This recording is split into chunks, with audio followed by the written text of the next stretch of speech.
Welcome to Wayne's Old Time Radio Page channel. I'm Wayne, your host. These programs are brought to you by support of our listeners. You can give your support at Patreon or PayPal, either one. There's clickable links in the description below. Thanks for your support and enjoy the shows. If you'd like for me to get you a shout out, there's a link to PayPal in the description below. Leave us a donation. We'll get it up here for you. Just tell us who you want it to. You, a friend, a girlfriend, a wife, spouse, whatever. And we'll get it up here. Get this and get it straight. Crime is a sucker's road, and those who travel it wind up in the gutter, the prison, or the grave. This time an old Spanish woman who cared. A redhead and mink who didn't, and a green suede button beside a corpse. All led me to a wounded man with a gun in his hand. Cornered on a warehouse roof. It happened like this. From the pen of Raymond Chandler, outstanding author of crime fiction, comes his most famous character in The Adventures of Philip Marlowe.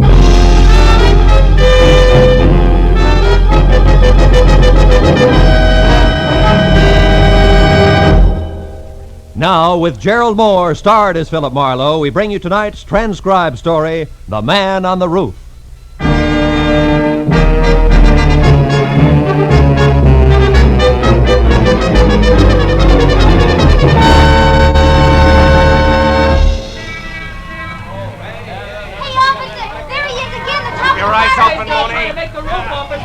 Look, he's bleeding. You got him the last time. Yeah, there he goes. There he goes, Mooney, up there. The iron ladder leading to the roof. Let him have it. See him? They missed. He's on the roof now. He made it, Lieutenant. He's on the roof. Should I go up the fire escape after him? No, he's got a gun, Mooney, and he's hit. Put in a call for tear gas launchers. We'll use them from the roof across the street. It'll take a half hour. He isn't going any place. Go ahead, Mooney. Okay, Lieutenant. Hey, here comes Marlowe. About time I want to talk to him. Mooney! On the roof. He's over the edge there. Fire, Mooney! Matthews, hold it. Mooney, don't shoot again. What are you talking about, Marlowe? He's a killer. He's armed and dangerous. Listen to me. What do you want us to do? Scold him and send him home without a supper? Matthews, I'm going up after him. No, you're not, Marlowe. Come here. Let go of me, Listen, Matthews. Marlowe, nobody goes up there. We're going to gas him out. Come on, Mooney. Call for launchers. Matthews, please, listen to me, will you? Oh, why not? Tell me the whole story. We got nothing but time till they get here with those launchers. Please, Matthews, quit kidding. Nobody is kidding, Marlowe. That boy up there is a killer. Keep watching that roof, Becker. You make it curious. Well, Marlowe, this story you've got. About 10 minutes ago, At Matthews. the beginning, Marlowe. Go on, Phil. I'm trying to. We'll start at the front. I'm a sucker for detail. You got a half hour before the tear gas arrives. Okay, Matthews, I'll start at the front and skip nothing. Right. I'll start where it started 4 hours ago at 5 o'clock this evening, some 15 miles from here on the outskirts of a little town of San Fernando. A telephone call from a woman whose voice had said that she was old and Spanish and very worried had brought me out to the place. A woman named Senora Andrade who told me that her only boy was heading for a lot of trouble and that I had to stop it. The Andrade home stood out like a thoroughbred alongside the milkman's horse in comparison to the other houses squatting on the sun-baked soil. And the Senora herself, at maybe 60 and in a cheap black cotton dress, a lace shawl and homemade slippers, was the tidiest person I'd ever seen. When she bowed from the waist in graceful greeting, I saw a single small ivory comb was the only thing holding a mass of long gray hair in one neat bundle. Senor Marlowe, you will excuse me if I do not extend you the hospitality of my house, but Pedro, Pete, he likes to be named, is already gone. There is no wasting time. Of course. Pete, your son, Senora, huh? Si. And a good boy, Senor Marlowe. Here is a photograph of him. It is taken only a week ago on his 25th birthday. Really? He was so proud of that green jacket I made for him. It was suede and flashing, he said. Flashing like something the rich Mr. Alex Brucho would wear. He has it on every day since then, even today. Alex Brucha, who's that, Mrs. Andrade? The senor who owns the warehouse for furs in Los Angeles. Oh? Number 12 Commercial Street. It's where my Pete worked until 2 days ago, when the trouble started. Well, what happened, Senora? It was during his lunchtime. He was eating from a meal I made for him like he always does, and talking to a stranger, how you say, senor, a man with no job all the time. A bum, a hobo, a loafer? Loafer, see. He was just telling me how he was telling him to find the railroad yards. That, senor, is where the trouble began. Oh, please, Senor Marlowe, you will have a chair there. Oh, yes, thanks. Now, tell me, Senora, this trouble. Surely giving instructions to a loafer, as you say, didn't start it. Oh, but it did. After the lunch hour, the foreman, Senor Connor, questioned Pedro about this loafer. And when my boy said that the man was only asking for the railroad yards, this Senor Connor said he was a liar, that Pedro was giving out information about the shipments of furs, that he was fired, discharged. Just like that? Let's see, Senor, after 2 years of good, hard work. You see, Senor Marlowe, Pedro tells me that Senor Alex Brucher has been having his shipments of furs stolen on the road. Hijack? Hijacked. And it is this reason why Pedro is fired. You want me to prove to Mr. Alex Brucher that Pete had nothing to do with this hijacking, huh? Get his job back, is that it? No, Senor. It is too late. Why too late? Pedro already went down there this morning to do that. Oh. He went and told Senor Connor, the foreman, that he had nothing to do with the hijack. And more. He told him, Senor Marlowe, that he was fired because of Helen Castile. Who's that? The pretty girl who for a short time now works in Senor Brucher's office. Oh. Well, then I don't understand, Senora. This Helen Castile and my boy are falling in love. But Senor Brucher also likes this girl. Oh. What happened when Pete told this to Mr. Brucher? He never did. Before he even got to speak to Senor Brucher, that devil man, Senor Connor, and some other men beat him. Cut his face, blood on his arms, his clothing torn. He came home just before I called to you. Almost dead, Senor. Oh, I'm sorry.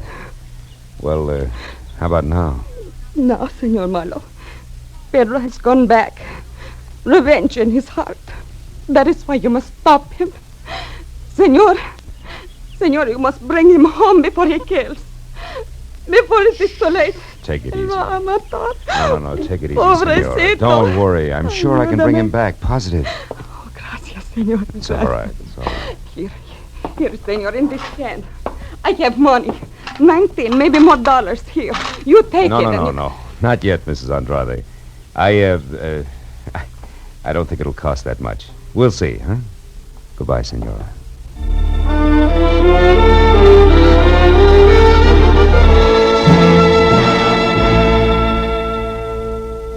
It was an hour's drive to the Brucher Fug Company warehouse on Commercial Street in downtown L.A. I started up a long cement ramp that led to a glass cage in a far corner of the warehouse marked office. It was just about the end of a working day. And when I was next to the door, let it enter, a bell someplace said that the end had arrived. Okay, man, knock off. You could tell the way everyone's spirits went up. Everyone except the girl inside, half leaning on a file cabinet. I figured she was Helen Castile until I got closer. The on-fire red hair and green eyes with hat and shoes to match could have gotten by. But the coat she wore was mink. So was the attitude. That would never take shorthand for $40 a week. Things just couldn't get that tough. Hello. You look like you lost something. Oh, is Helen still here, Helen Castile? Gone to powder her nose. Maybe back before she leaves for the day. May not. I don't know. Oh. You a friend of hers? No, Pete Andrade's. Never heard of him. Got a light? Oh. Please. Sure. Now, tell me, Miss... Haynes, Corey Haynes. You? Marlowe, Philip Marlowe. Miss Haynes, is Alex Brucher around? Home packing is going out of town. It does every other week. Important business? No, I just wanted to chat with him a while. Oh, Connor, is Alex's car gassed and ready for me? Yeah, it's ready. It's ready, Miss Haynes. Here are the keys. Thank you. And, Connor, please, stop wishing I were dead, will you? I can feel it, and it gives me the creeps. Oh, I'm so sorry, Miss Haynes, but, well, maybe we won't be seeing so much of one another so soon. If you mean Helen Castile, Connor, she's a great secretary, period. Yeah, sure. Now you, Mr. Marlowe. Mr. Marlowe. I'm a friend of Pete Andrade's. You just said enough, mister. Almost too much. Now, wait a minute, Connor. What for? A lot of hot air? Listen, Marlowe, we've been running into all kinds of trouble around here. Hijacking, short shipments, misdirected cargoes, the works. So? So it all adds up to somebody on the inside helping somebody on the outside, and that ain't good. Now, take my advice, brother. Get your long nose out of this place and keep it out if you don't want it bent. It's the phone, Connor. If you lift it up, it'll stop that noise. Very funny. Hello. Oh, hello, Mr. Brucher. Yeah. Yeah, okay, I got it. Charming fella, isn't he? You'll be down here in a couple hours and I'm to wait. Check. Check, Mr. Brucher. Goodbye. His master's voice. Very funny again. You'd better let me have the keys back, Miss Haynes. The boss isn't going out of town after all. He'll probably want his car. And I'll probably give it to him myself after I've run a few errands I have in mind. Goodbye, Mr. Marlowe. I hope we meet again in more pleasant surroundings. You two go to rival schools, Connor? Get out of here, Marlowe. Get out before you get the same treatment your friend Pete Andrade got. Oh, you've got to be kidding. You wouldn't do that to me, Connor. I'm not in love with Helen Castile. That goes for you, too, in spades.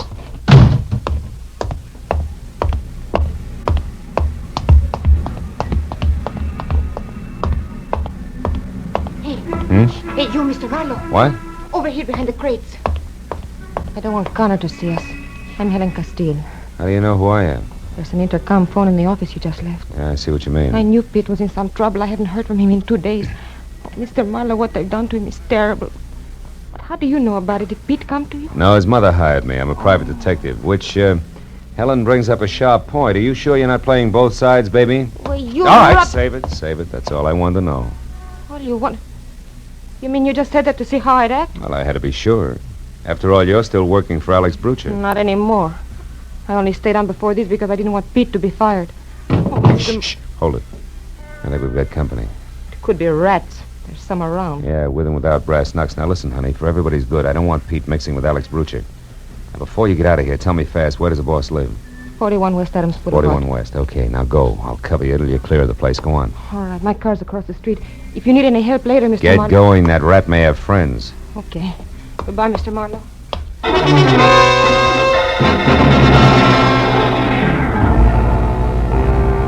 Helen got to the front gate, out into her car, and away without anybody bothering her. And a couple of minutes later, I covered the same smooth course, and I was beginning to believe that the rats were just that, except that when I was in behind the wheel of my coupe and heading for Adams Boulevard, I picked up a pair of headlights in my rear-view mirror, which for the next 40 minutes have zigzagged, stuck like they were painted there. But finally, a traffic jam gave me all the brake I needed. And a sharp right turn, followed by a lot of speed, left me free and once again on my way to West Adams Boulevard.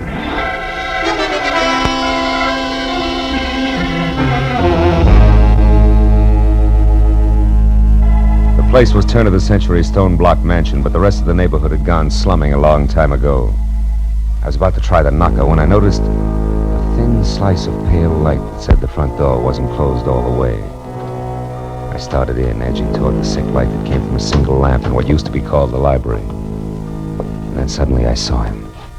A man in a smoking jacket, lavishly monogrammed A.B., his face beaten raw, his clothing almost shredded, blood clotted thick on the back of his head. He was dead in the corner of the room. Next to the body was a heavy marble lamp base, also bloody. Inches from that, I found something that might as well have been Pete Andrade's calling card.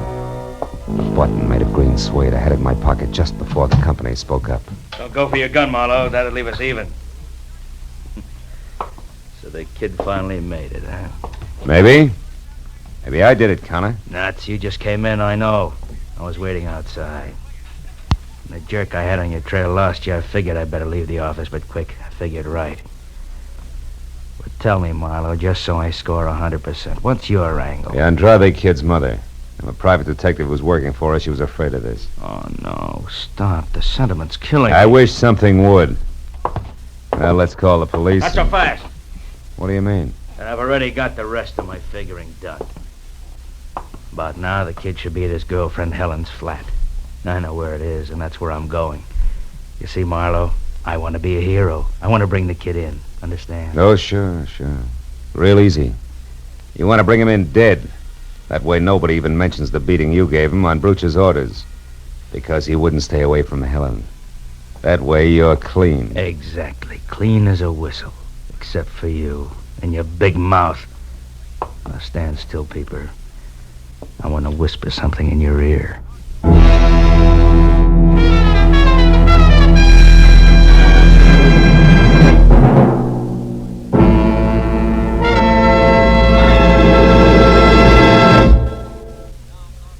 In just a moment, the second act of Philip Marlowe. But first, you're going to think the laughter of April Fool's Day came late when you listen to CBS this Wednesday night, for it's going to be one of the craziest, merriest, maddest nights of entertainment you've ever heard. Bing Crosby will be playing host to Arthur Godfrey and Perry Como. And even though lots of singing is promised from all three, who knows what's going to happen when the gags start flying? Groucho Marx and Burns and Allen will also be on hand with their famous fun shows this Wednesday. These great stars will be here on most of these same CBS stations. Burns and Allen, Groucho Marx, and Arthur Godfrey and Perry Como as Bing Crosby's guests. Now with our star, Gerald Mohr, we return to the second act of Philip Marlowe and tonight's story, The Man on the Roof.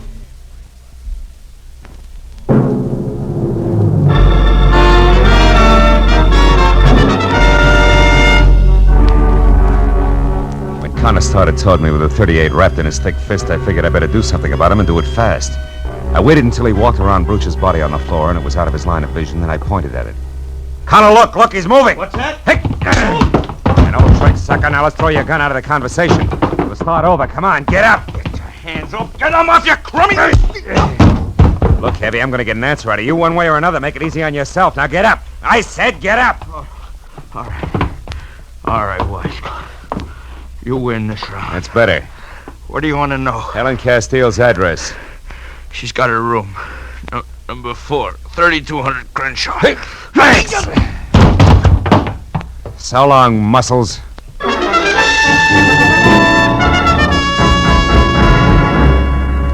I knew there wasn't much more I could do for a desperate hothead named Pete Andrade. He'd already done too much for himself in the wrong direction. I drove down Adams until I'd cooled off enough to call the police. And I stopped at a phone booth and gave Homicide a fast rundown on Alex Brooch's murder. But I hung up before they could ask me Senora Andrade's address in San Fernando or Helen Castile's place on Crenshaw. Because there were two women I wanted to talk to alone before the police moved in. After that, I drove out to Crenshaw and found the number 3200. Room 4 was at the far end of a half-lit hall. And there were voices inside. One was Helen's. The other was Pete Andrade. I reached for my gun. I went out of my head, Helen. I must have hit him 9 or 10 times, hard. What are we going to do? I don't know. I've got to think. It's a little late for thinking, Pete. Who are you? He's a private detective. Yeah, I'm working for your mother. I was, up until I left Brooch's place. He's dead, Pete. Pete. Oh, no. I didn't mean to kill him. But I'm not sorry. I want you to come along with me, Pete. Quietly. Turn yourself in. No! Hey, Pete! Helen, get away from me. Stop it. Oh, you little...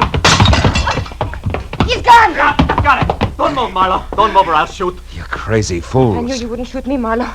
Next time you'll be surprised. There won't be a next time. We're going to get away. It's our only chance now.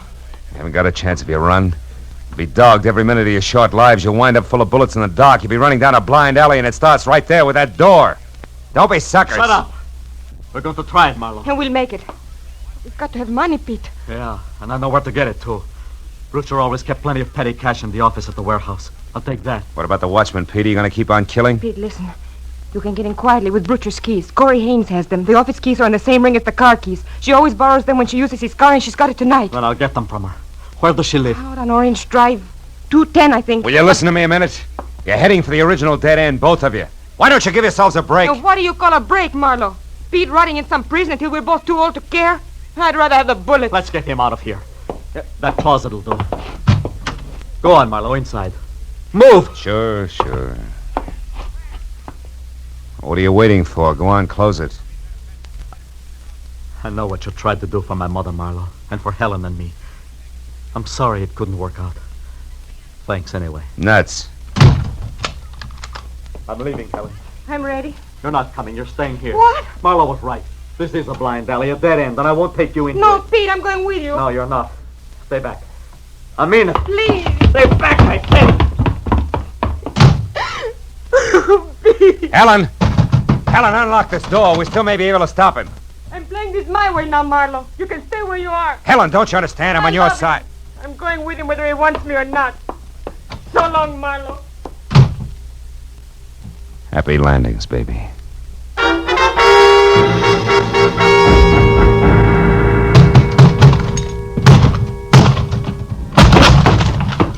The lock on the closet door gave up before I did, but only because it was older by several years. I got out of the house and kept ahead of the speed limit all the way to Orange Drive and figured for what it was worth that I'd cut Pete's lead down to a scant 10 minutes. I parked in front of a Spud Nut coffee shop on the corner and walked down to 210. By the time I got within knocking distance of Corey Haynes' front door, I could see that the only light in the place was spilling out of the sunken double garage that housed the new gray Nash. But when I moved closer, I knew that 10 minutes was all that Pete Andrade had needed. Corey was sprawled out on the grease-spattered concrete floor and very still. Very still. And standing limply against the wall was Helen Castile, staring down at the redhead with a pair of hopeless eyes that seemed already half dead. As I walked down the ramp, she heard me and looked up. I knew you'd get here. I don't care now. We're both late, is that it? Yeah. I didn't see him. He was already gone when I got here. Found her like that. Then he must have gotten the keys. Yes, from her purse. That's it over there. Uh-huh. Why didn't you follow him? You knew where he was heading. I couldn't. When I saw her there, I just couldn't because I think she's dead, too. No. She isn't dead. You mean she's just out? Yeah. A long way out, but not dead. From the looks of things, she must have put up quite a scrap. Maybe she... Wait a minute. What? There's something screwy here. Oh, Miss Corey! Miss Corey, what's happened? Who are you? Miss Corey's maid. What's happened to her? She's unconscious. Oh, this is terrible. She knew there was going to be trouble. I swear she did. Miss Corey, honey, speak. How do you know that? Because she was worried. She told me 4 or 5 times she was going to stay in all evening, like she was expecting somebody. Sure. It figures all the way. Look here. Are you sure this is her purse? It certainly is. Was she robbed? Not exactly, but... Oh, yeah. This clinches it. Now, look, call an ambulance right away. Get Corey into a hospital and hurry. Oh, yes, sir. Helen, you stay here with her. Don't leave, understand? All right. I'll see you.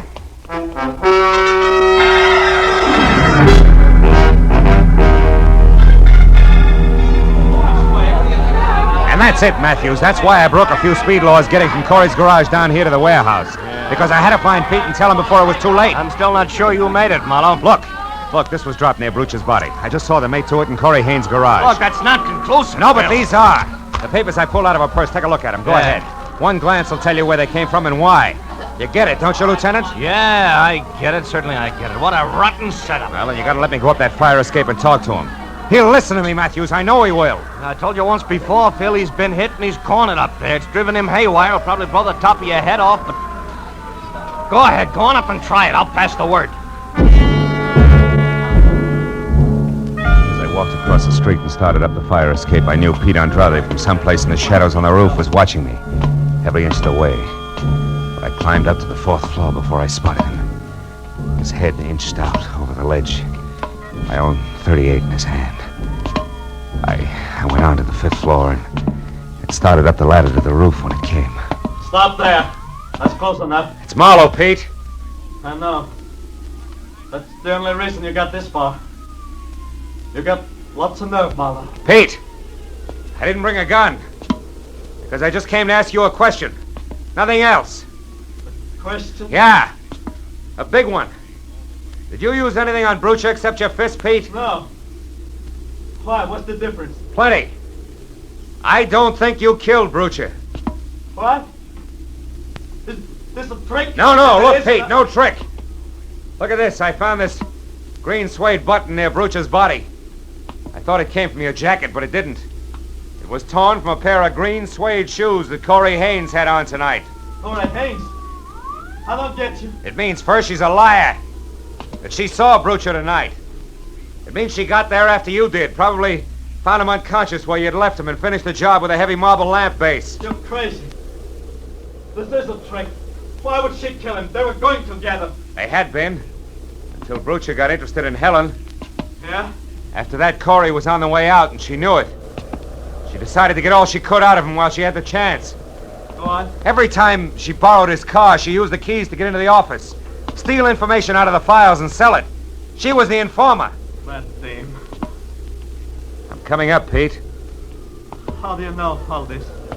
I found some papers to prove it in her purse. She was in a tough spot when Brucha changed his mind about leaving town tonight.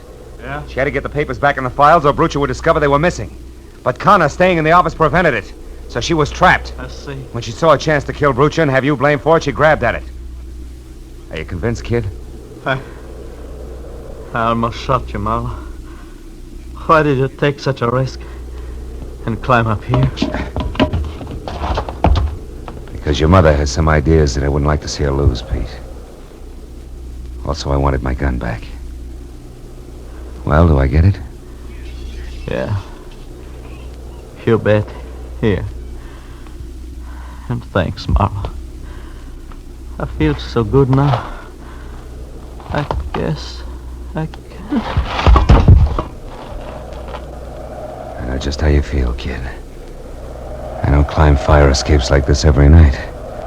Believe me.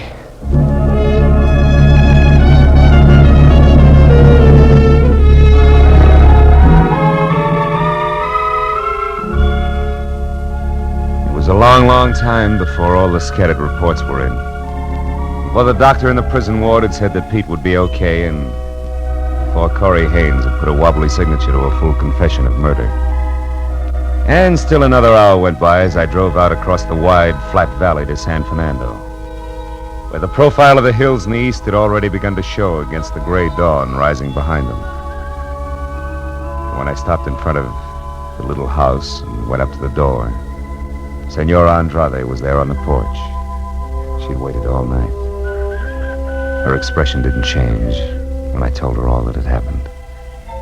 Didn't change, actually, until I was finally ready to leave. Then she put out her hand and took my arm. The lines of worry in her face softened. Senor Marlowe, last night I had but one son. Now this morning I have two. In my heart, you will always have a home. I am grateful. Gracias. She was most welcome.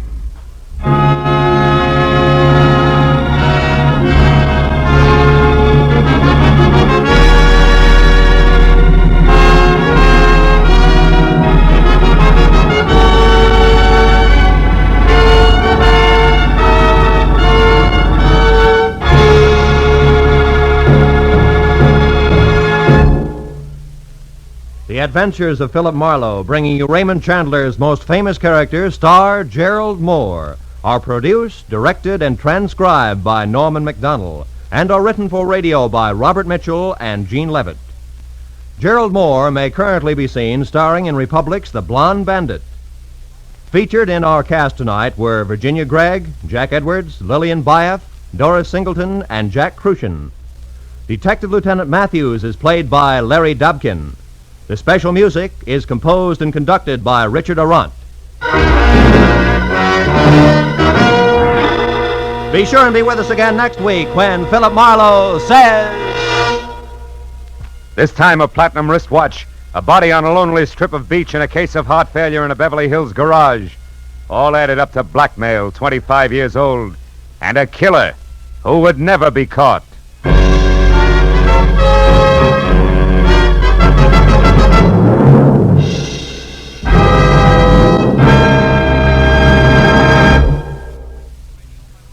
CBS invites you to hear one of the great ad-libbers in show business, Groucho Marx, every Wednesday night on most of these same CBS stations. Groucho's show, You Bet Your Life, finds the master throwing quips and questions at oddly assorted pairs of contestants. And it's fast, merry, and bright. So remember, be listening this Wednesday, won't you?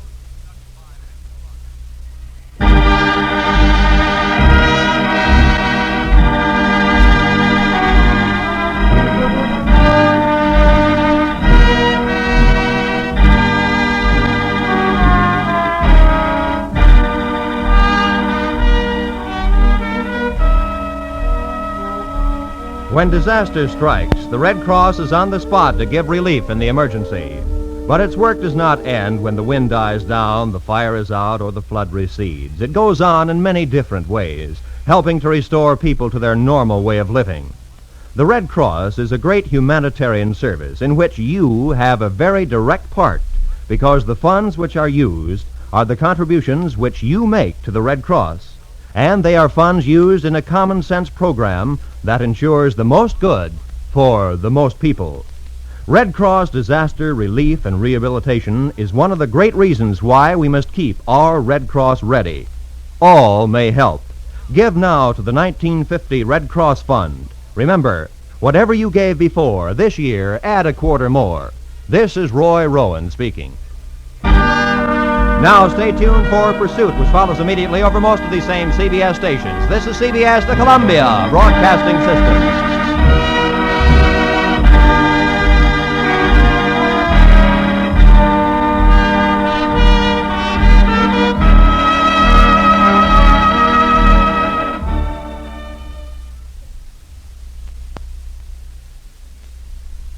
These programs are brought to you by support of our listeners. You can give your support at Patreon or PayPal, either one. There's clickable links in the description below. Thanks for your support and enjoy the shows.